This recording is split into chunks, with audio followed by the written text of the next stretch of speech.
Speaker, proud to be an American, proud to have this opportunity to serve in the Congress of the United States of America. And Madam Speaker, today I rise to call to the attention of the Congress and to the attention of the nation that we have a problem related to Black lives. Black lives still matter.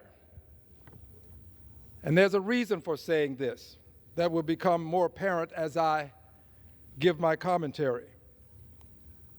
I'd like to start with this article that was printed in USA Today on September 4th. This article reads, in part, the title of which is 2020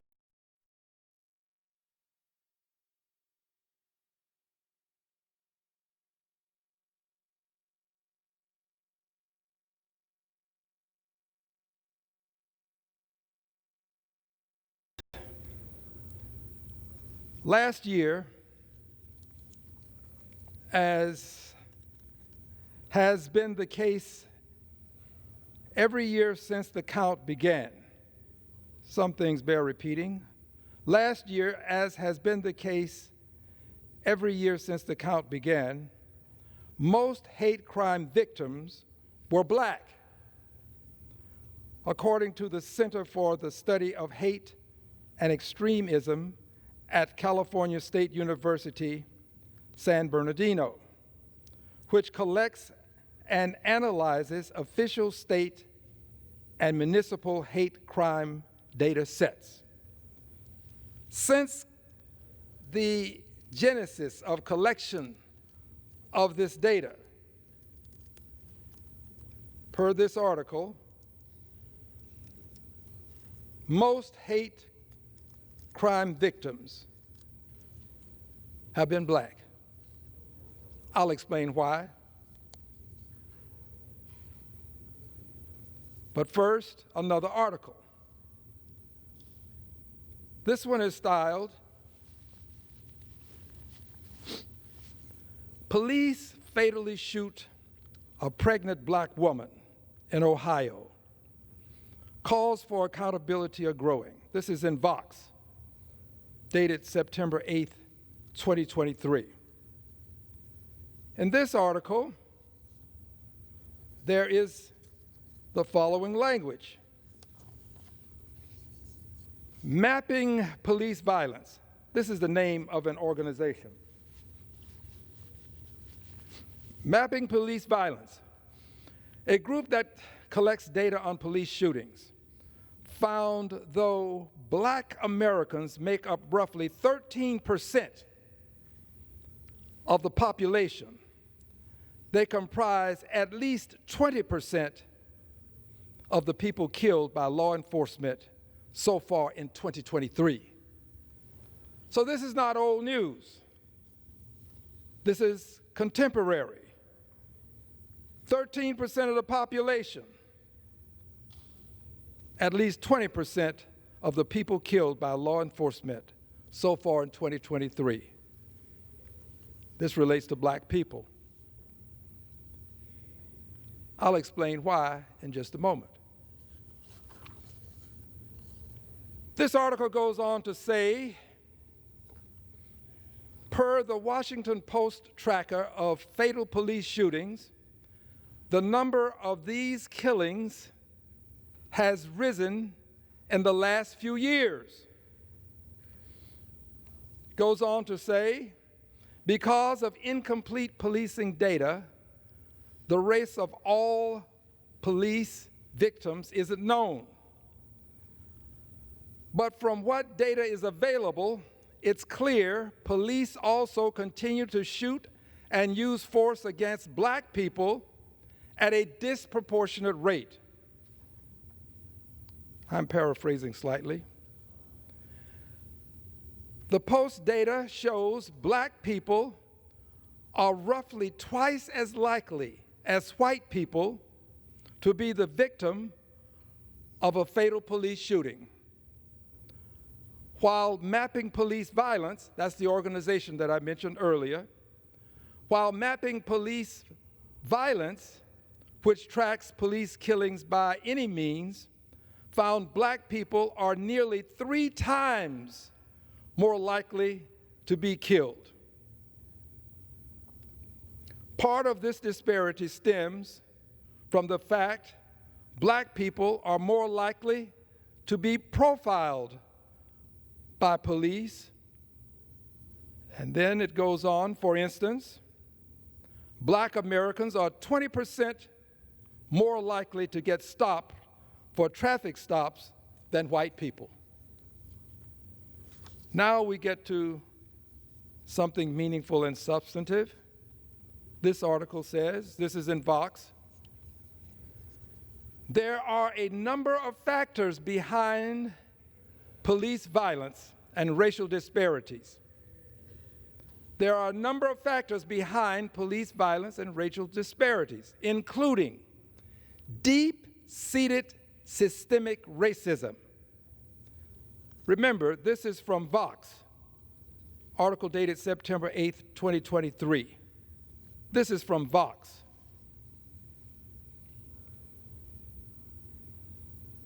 There are a number of factors behind police violence and racial disparities, including deep-seated systemic racism that dates back to how slave patrols were used to police enslaved people who attempted to escape. Madam Speaker, this takes us back to why black people who were brought to this country, some say the initial introduction into the colonies on August the 20th of 1619. August 20th, 1619. There's a depiction that I'd like to show.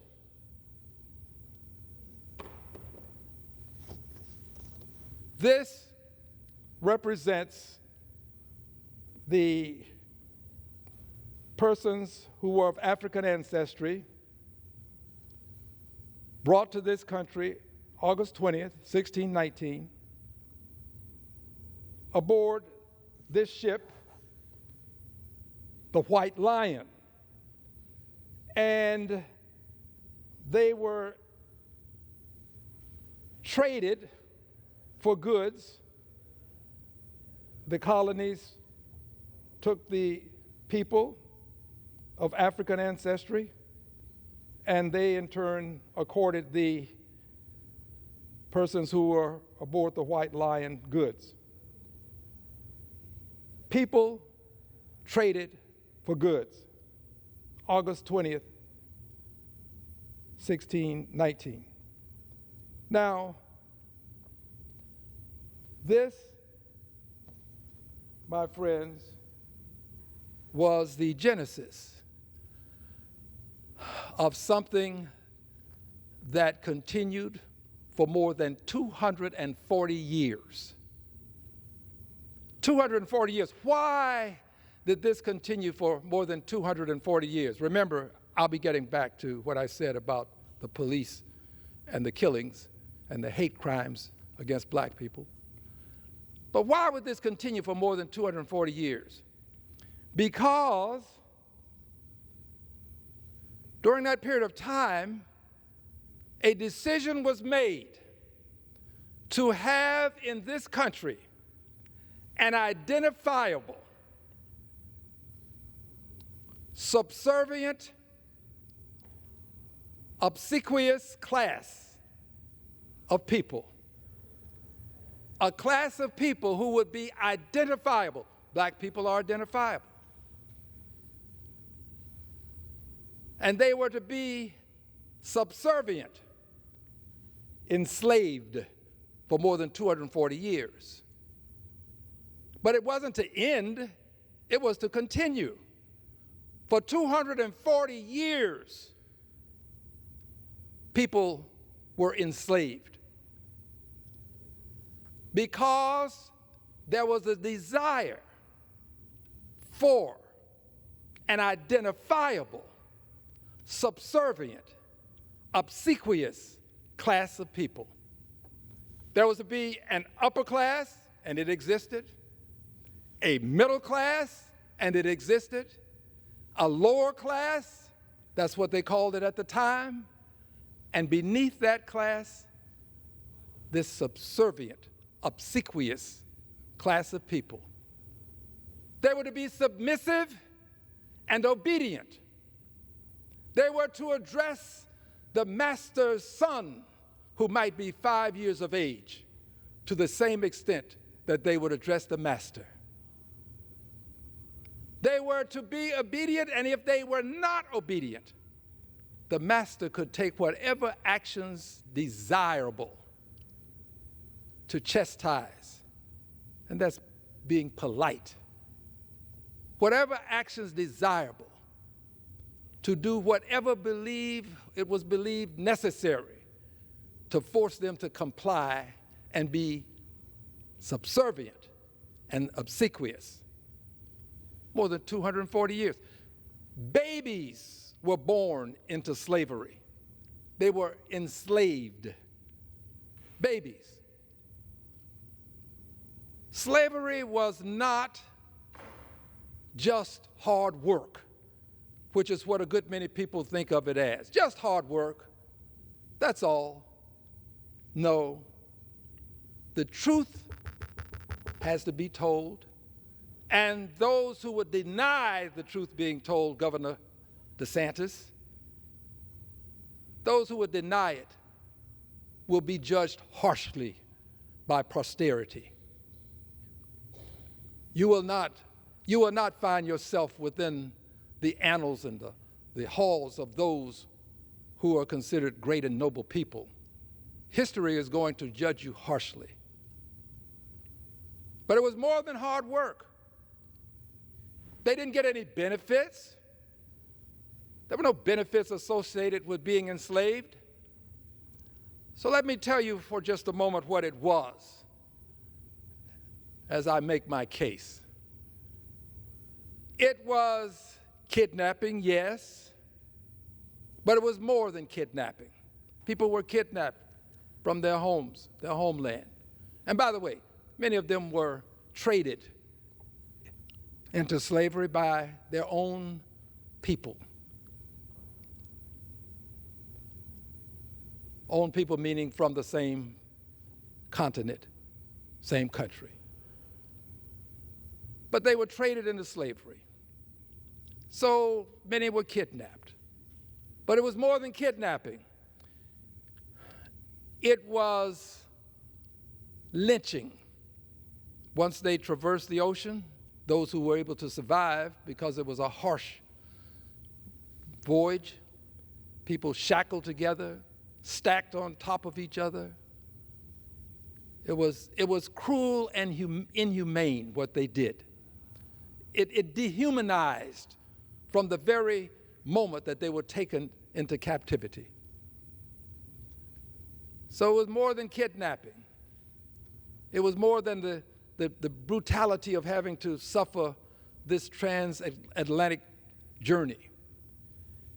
It was lynching, because if you got out of line, you were lynched, or could be. Not all were, but you could be lynched, meaning literally taken out and rope thrown over some branch of a tree, some limb, branch, some part of it, other means of doing it as well, noose tied around your neck, and there you were to hang until you died, and thereafter you would stay so that others could see the consequences of not being subservient and obsequious. But it was more than kidnapping and the brutal transatlantic slave trip and the lynching that took place. It was also castration. Many men, enslaved human beings who were not subservient and obsequious, were literally castrated. Remember, these persons were the property of another human being. The property at that time under the laws that existed, not ever in the eyes of God. Property of another human being. Courts declared that these enslaved persons had no rights that a white person had to respect. It was more than the slave trade, meaning crossing the Atlantic, being kidnapped, lynched, castrated. It was also rape. But it wasn't just rape, and that there's no way to say just rape. But it wasn't rape in where a person decides, I'm going to show you who's in charge. It was also done to destroy the manhood of the woman's significant other, because it could be done in his presence, to dehumanize him, to make him understand that he had to be subservient and obsequious.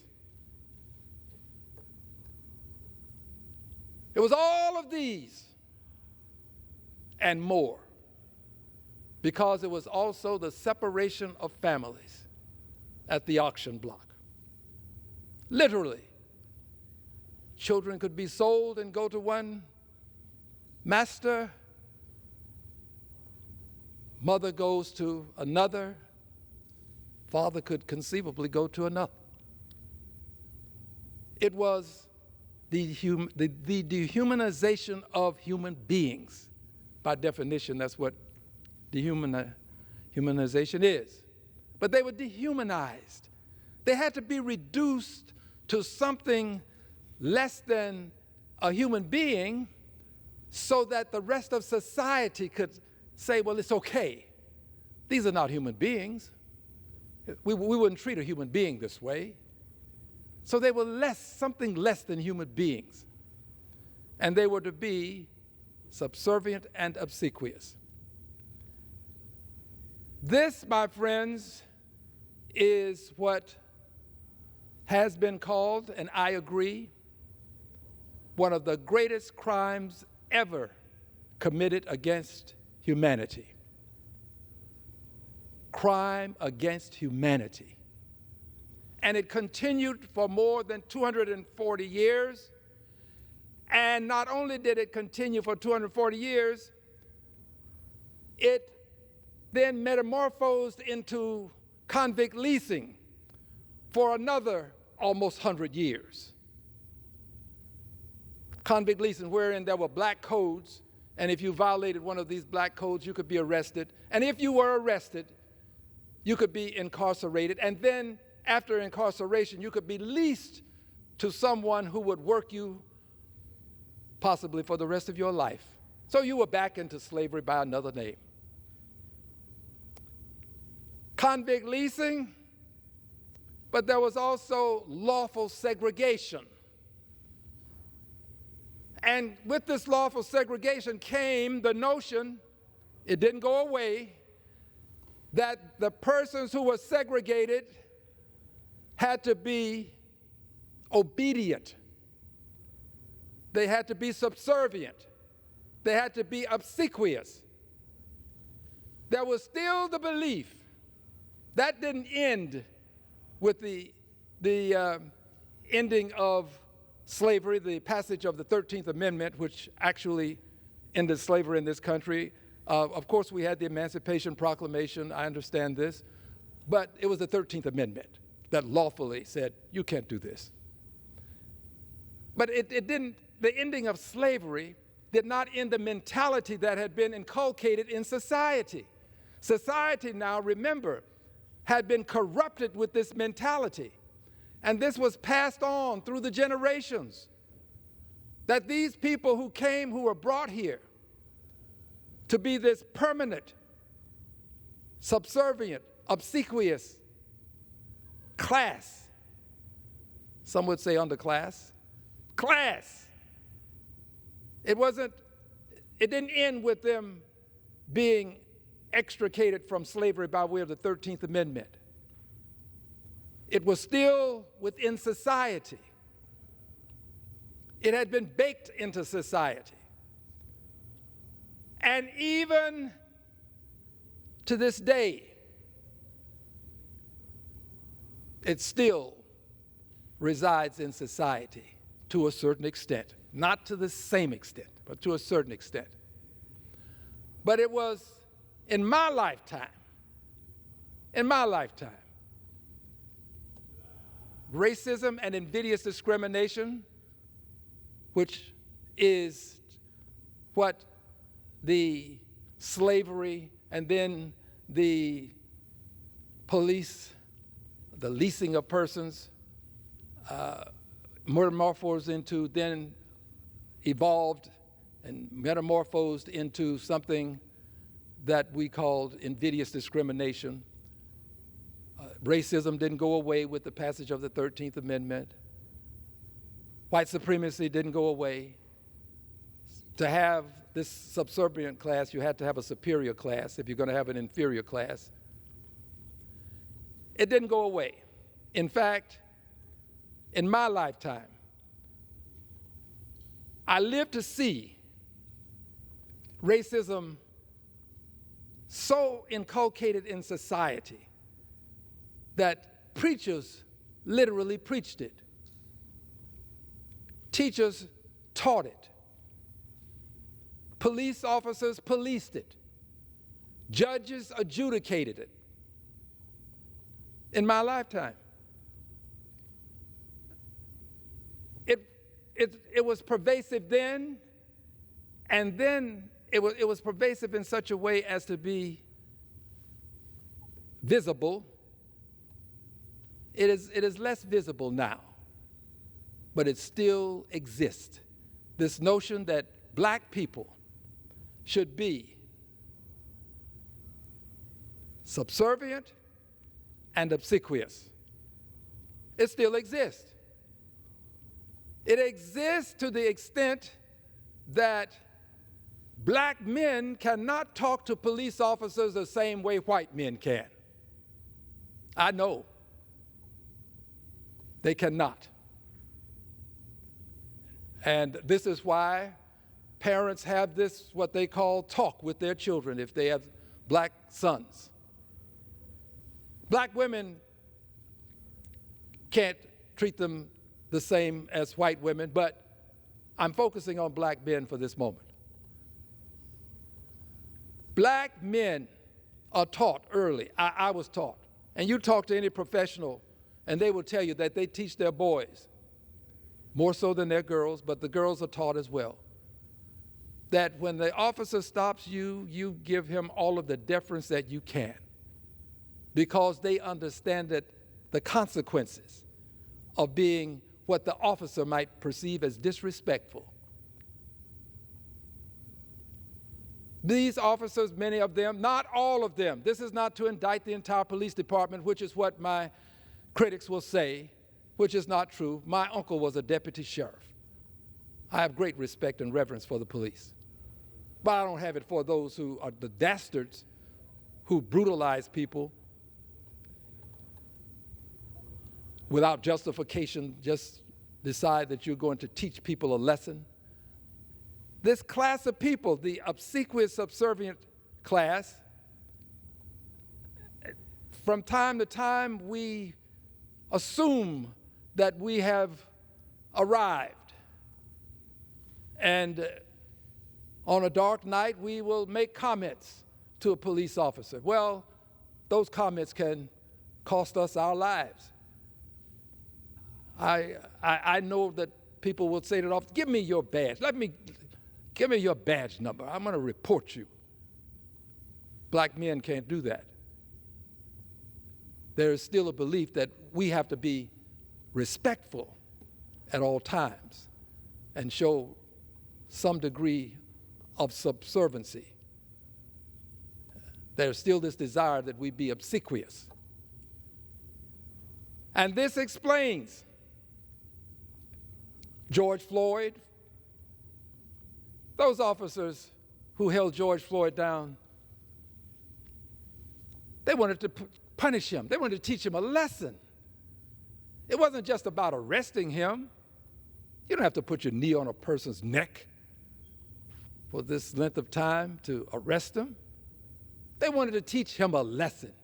They wanted him to understand that he was to be subservient and obsequious. As bad as that was, and it was bad because it cost him his life, they not only wanted him to understand, they wanted all of those onlookers to understand as well. Just as when they would lynch a black man, they wanted all of the other enslaved people to understand. Just as when they would castrate, they wanted all of the other men to understand. To understand that you had to be obedient, that you had to be subservient, that you had to be obsequious. And if you fail to abide by this unwritten protocol of life in this country, then these are the consequences. What happened to George Floyd and what happened to many of those who were enslaved. They wanted to put fear into the minds of those who were the onlookers and cause them to cower and to understand that they did not occupy a space such that they could speak up and stand up for themselves. So, my friends, I believe that this is why for 240 years we had persons enslaved, plus 240 years plus, but to this day they have not been respected. They have been disrespected. They have been disrespected.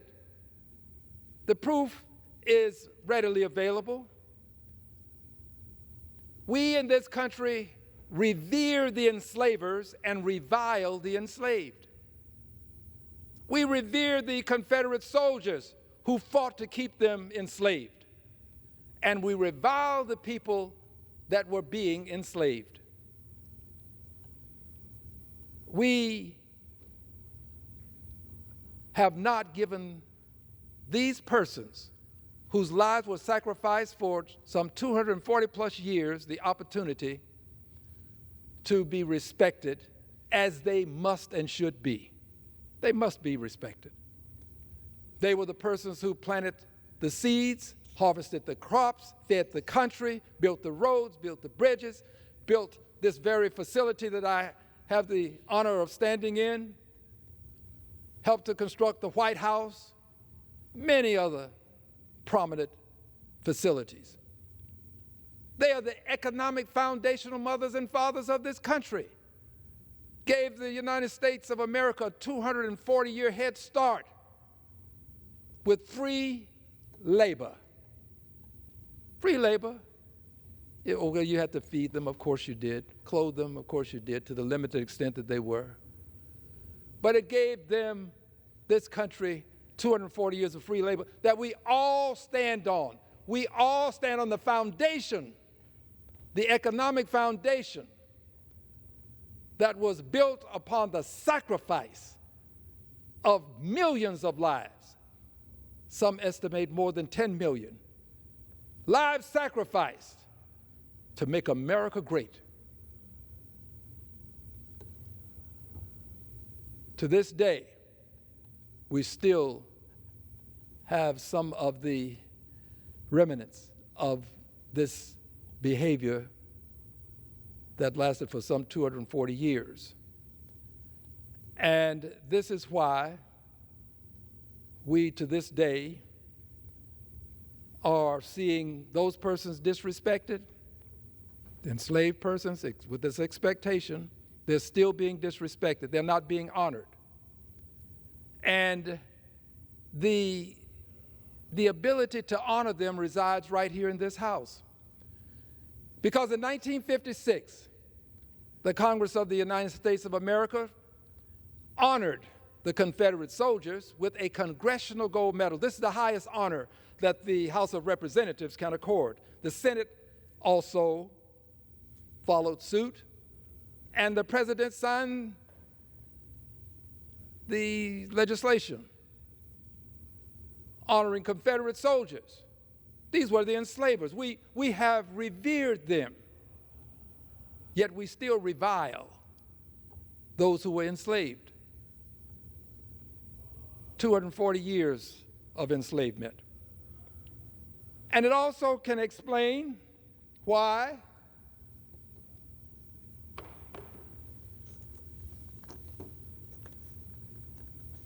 this building is a symbol of national shame. This is the Russell Senate Office Building. For edification purposes, that means that this building is where senators have space. The Russell Senate Office Building, a symbol of national shame. This building is paid for with taxpayer dollars.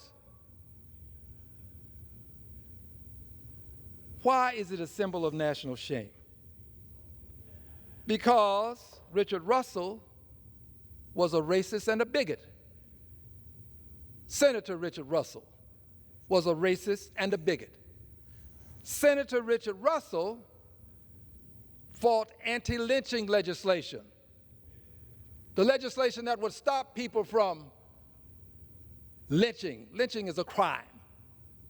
Stop people from just deciding that you're going to take the law into your own hands, as though there was no law that you had to abide by. Richard Russell fought civil rights legislation, opposed it. Richard Russell was a co-author of the Southern Manifesto. Richard Russell was a bigot and a racist. Yet we have a Senate office building honoring Richard Russell. That's why the building is a symbol of national shame. And the senators ought to be ashamed to allow this to continue. They ought to be ashamed of themselves. Senate office building paid for with taxpayers' dollars, named after a person who was a racist. Well, why? Here's what some have said. We don't change the name until we can acquire another name. And they can't agree on another name. That, my friend, is a facade. That's just a way of avoiding having to deal with the reality of the facts that make this a symbol of national shame. A poor excuse. Senators ought to be ashamed. They ought to be ashamed to even say this. Because here's what they can do, and I have a resolution asking them to do this. They can let the building revert back to the name that it had before it was the Russell Senate Office Building. And that name was the old Senate Office Building. Let it revert back to this name. And then take all of the time you need, all of the time, ad infinitum, and select another name. I have no name to recommend. I have not suggested that it be named to honor any person. Have not, and I'm not going to. I want Richard Russell's name off because I don't think that we should demean the people of color, the black people who have to go into this building, by having his name on the building. I don't go in the Russell Office Building unless I'm going to protest Richard Russell. I'll go there for protestation, but for no other reason. In fact, I've written letters telling people who've invited me to speak in that building that I will not. I'm not going into the Russell Senate Office building, and I'll be more than honored to go in when that name changes, and it will change. It will change. But why is it still there? I've explained to you the name, the fact that there are people who say we can't agree on a name, that's why. But I'm going to give you another reason why. It is still there because black people don't have to be respected the same way white people have to be respected. It's true. They don't have to be. There are no consequences for those senators. I assure you, if this building had a name that was insulting to white people, the name would change.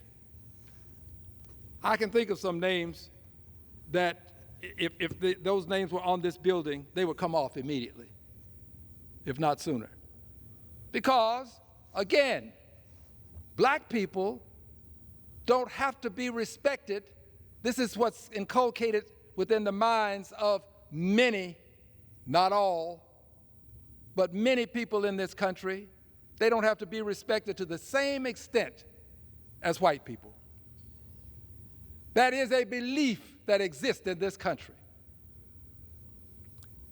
This is why a woman in the park, Central Park, I believe it was, could make the allegation that a person of African ancestry was accosting her, when it wasn't true.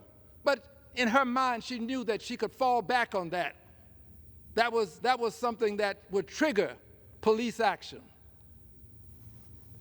Not respected to the same extent. And we know it. We feel it.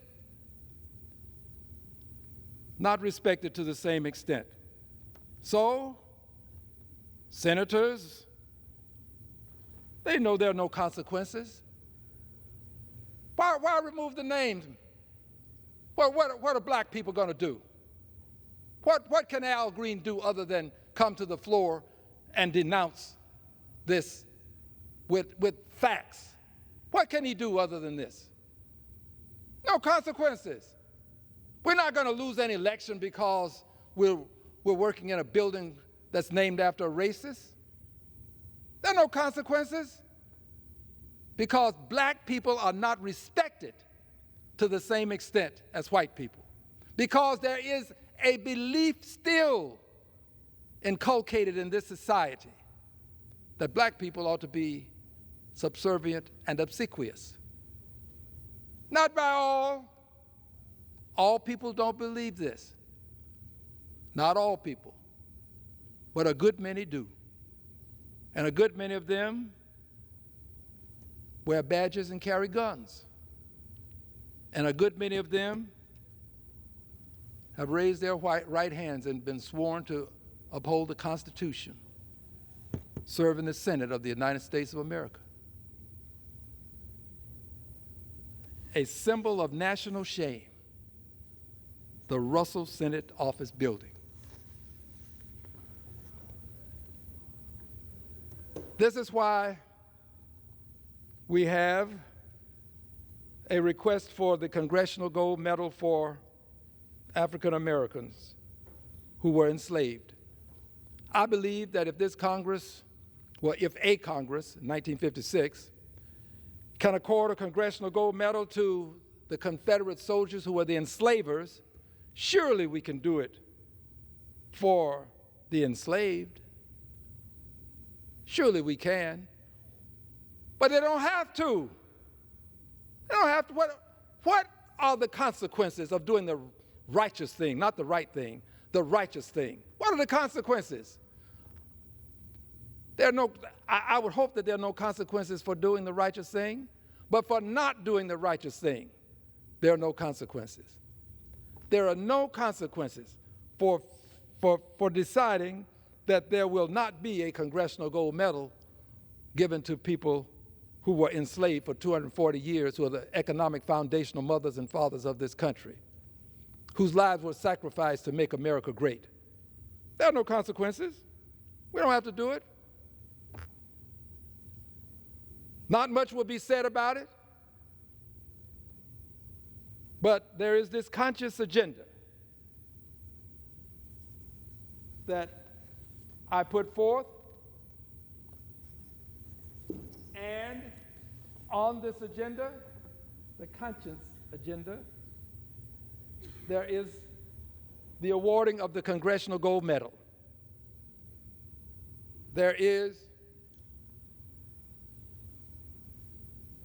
the inculcating the date August the 20th annually as Slavery Remembrance Day. There is the removal of the name Richard Russell from the Russell Senate Office Building. But there's also something else. The enacting the Securities and Exchange Atonement Act. This legislation would require the insurance companies that insured people who were enslaved, insured them so that the master, the owner, could receive some compensation when or if the enslaved person died for certain reasons. Those insurance companies have to atone. They've admitted that they've done it through their predecessor institutions. They've done it. And then the banks. I was the chairperson of the Subcommittee on Oversight and Investigations for Financial Services. The big banks came before us. There was an acknowledgement indicating that they knew of their predecessor institutions being engaged in the process of helping persons to buy and sell enslaved people, people who had been dehumanized. They did it. And I asked them the question, do you think you've done enough to atone? The answer was no, they didn't think they had. But they haven't given us reason to believe that they will. So this legislation will help them to move toward atonement. But there's more than this. There is a need for a Department of Reconciliation to deal with the transgressions our nation has engaged in over the centuries. A Department of Reconciliation, not just for the enslaved, but for them, of course, but not only for them. But a Department of Reconciliation to deal with the many other transgressions. We hold ourselves out to be the bearers of the torch of liberty. We hold ourselves out to be people who pledge allegiance and want liberty and justice for all, to a flag that symbolizes our desire for liberty and justice for all. We hold ourselves out to be the people who believe that all persons were created equal and endowed by their Creator with certain unalienable rights, among them life, liberty, and the pursuit of happiness. We can't do this with the credibility that should be a natural corollary of holding ourselves out as such without having reconciliation. Reconciliation has to come to America. I love my country. I salute the flag. I say the Pledge of Allegiance. I sing the national anthem. So this is not a person who hates the country. By the way, I should love it. My ancestors are the ones who made it great. They're the ones whose lives were sacrificed so that America could be great. Yes, I love what they've done. I love other people in the country too. My religion requires that I love everybody. Doesn't require me to like everybody. So I love it. But this Department of Reconciliation would help us to achieve what we claim we represent. This Department of Reconciliation would have Secretary of Reconciliation, just as the Labor Department has a Secretary of Labor, and the Commerce Department has a Secretary of Commerce. This person would report to the President just as these other secretaries report to the President. And this person would have a budget. This department would, just as other departments have a budget. I've suggested that it be linked to the Defense Department's budget, to some portion of it, so that it would always be funded. Not money to come from the Defense Department, but a percentage that would relate to what the Defense Department's budget is. Because the Defense Department is always going to be funded, notwithstanding current circumstances where we have difficulties arriving at agreements. We're going to fund the Defense Department. Make no mistake about it. So this department would be funded. And it would deal with all forms of invidious discrimination. Can deal with the Trail of Tears. Can deal with what happened to the indigenous Americans, the Aboriginal Americans, the persons who were here before Columbus, persons who were here at the genesis of human beings being here. They were treated brutally. The only reason they exist in this country now is because they were strong enough to survive the attempts to impose genocide. They survived it. But there's been no atonement for this. No proper atonement. No proper atonement. And the list goes on and on. All of these, the persons who were interned, American citizens, interned. There has to be atonement.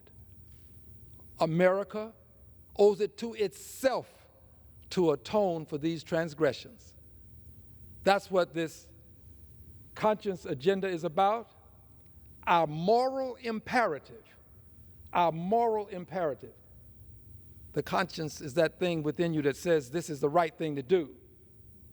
The moral imperative is the thing that says this is the thing I must do. So we have the conscious agenda, our moral imperative, to do the righteous thing, to inculcate August the 20th as Slavery Remembrance Day. In Houston, Texas, we had a Slavery Remembrance Day event. I had the opportunity to present legislation and talk about it, and we had over 1,000 people to attend.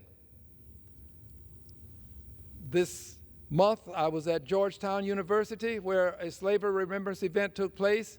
The students there were the sponsors, did an outstanding job. We've had a Slavery Remembrance event in other places, and there are now calls for from additional institutions to have Slavery Remembrance events. So I look forward to inculcating August 20th as the annual day for remembrance of those who were enslaved. This conscious agenda, calling for the awarding of the Congressional Gold Medal, calling for the removal of Richard Russell's name from the Russell Senate Office Building, call for the enacting of the Securities and Exchange Atonement Act, and, of course, the establishment of the Department of Reconciliation. All things that are doable, all things that I hope to see done in my lifetime, but if not, I believe they can be done. I believe that one lifetime may not be enough, but I do believe that in somebody's lifetime we have to have the genesis of all of this. And to be the progenitor of it is in no way insulting to me. And I close now with what I have on my letterhead. After I sign my name, right under my name on my letterhead we type in Congressman Al Green, 9th Congressional District of Texas. And then right under that, you will see the words, Scion. Scion is a way of saying descendant, but it has nobility associated with it. The words Scion of the enslaved people whose lives were sacrificed to make America great. And still I rise, to quote Maya Angelou, bringing the gift my ancestors gave, the dream and hope of, I will paraphrase and say, the enslaved. And still I rise. Madam Speaker, I yield back the balance of my time. The gentleman yields back. Under the Speaker's announced policy,